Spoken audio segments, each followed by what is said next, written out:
Hey folks, welcome to Coffee and Revelation on Monday. This is where we've been, if you're new to this, we're just taking 5 minutes a day, sitting here on my balcony, having a coffee and going through the book of Revelation. And we've gone through 20 chapters and we're now to chapter 21, and we are really going to take our time with this because it's thrilling, because it's wonderful, because I don't really know how to describe it in any other way. This is where the whole Bible has been leading to. So, do you sometimes feel that the world is not where it should be? Things are not quite the way they should be. Nancy Guthrie talks about how we sometimes feel we're doing something, we feel, I was made for this.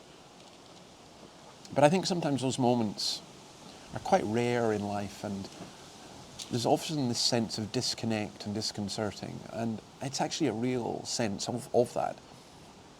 A sense of not belonging, a sense of things not being quite right. Well, this is the Bible's answer to that. The Bible's answer is yes, things are not as they should be. This is what they should be. Then I saw a new heaven and a new earth, for the first heaven and the first earth had passed away, and there was no longer any sea. Okay, what's this talking about? Newness, the new heavens and the new earth. New here is a word, kainos. There's another word, vion, which means new in terms of time. This means new in terms of quality. It's a change in quality or in essence. So, for example, you might have, dare I say it, a new phone. And it could be new in terms of it's brand new, or it could be new in terms of the quality that it brings is so much more powerful. So, for example, if the iPhone on which I'm recording this, the camera on it is as good as a TV camera was, let's say, 10 years ago, or many of them anyway. So it's talking about new in quality. It's a quality of life. It's a quality of the creation. It's not talking about something coming into existence that wasn't there before, which is very important.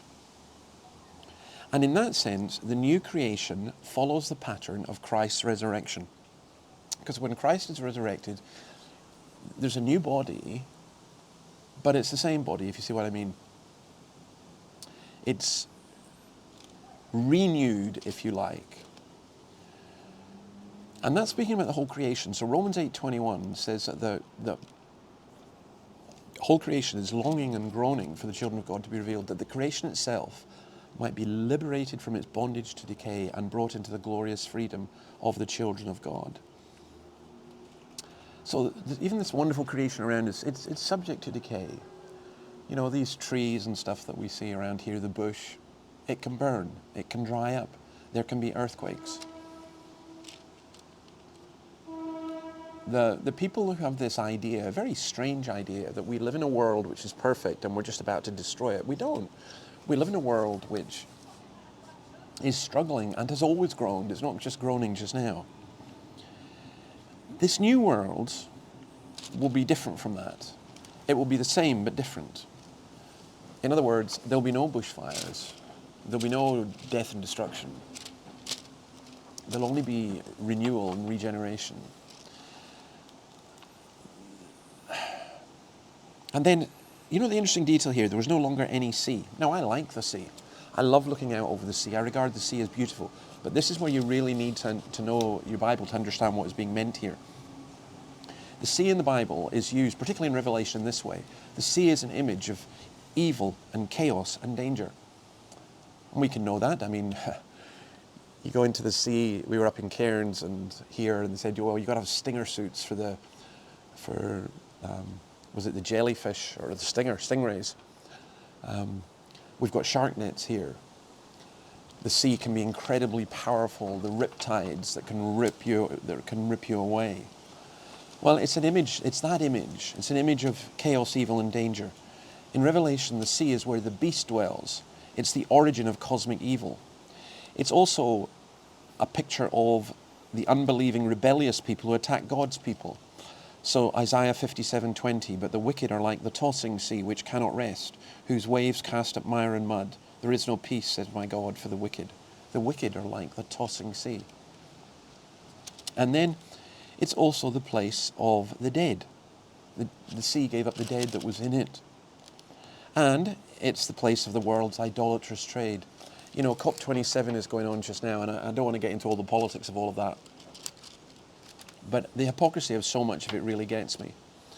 So here in Australia, Joe Biden in the US, in the UK as well, will say, oh, we're not going to have coal, we're going to go zero fossil fuels.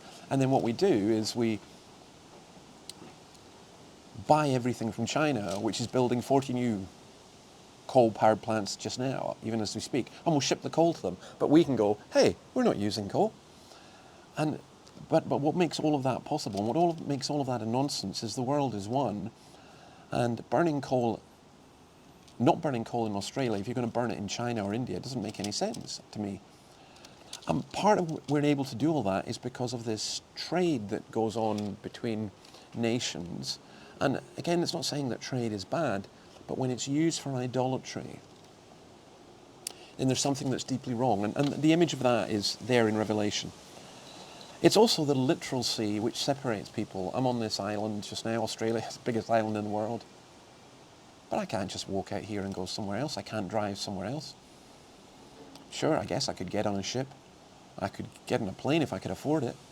But the sea definitely does separate, and you have that real sense of that. So what's all this saying? There's no more sea.